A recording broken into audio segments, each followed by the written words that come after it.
knowing the rules for multiplying signed numbers or integers will actually help you find the rules for division of signed numbers as well.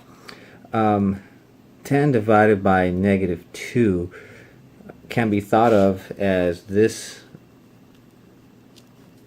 division, or dividing it this way. Negative 2 goes into 10 how many times, and we could think of this as a simple version of negative 2 times what will give you a positive 10. Well, if you look at this here, a negative number times what will give you a positive? Well, it's got to be a negative quantity. So the idea here is negative 2 times what will give you a positive 10? That's got to be a negative 5. So a negative times a negative here giving us a positive. So the answer to this division here is negative 5. If we go the other way, let's say negative 15 divided by 5. This can be thought of as this division.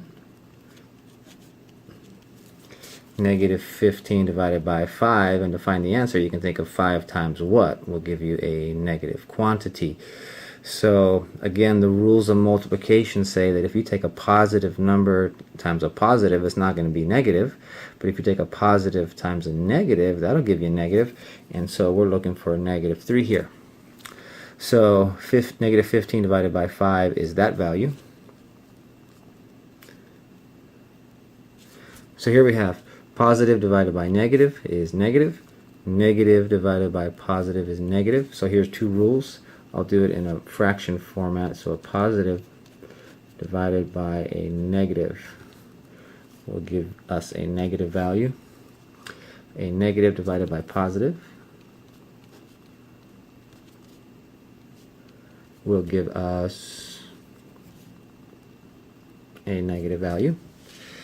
And let's do one more.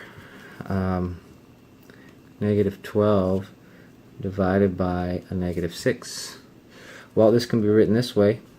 Negative 12 divided by negative 6. The answer could be thought of as asking ourselves this. Negative 6 times what value gives me a negative 12?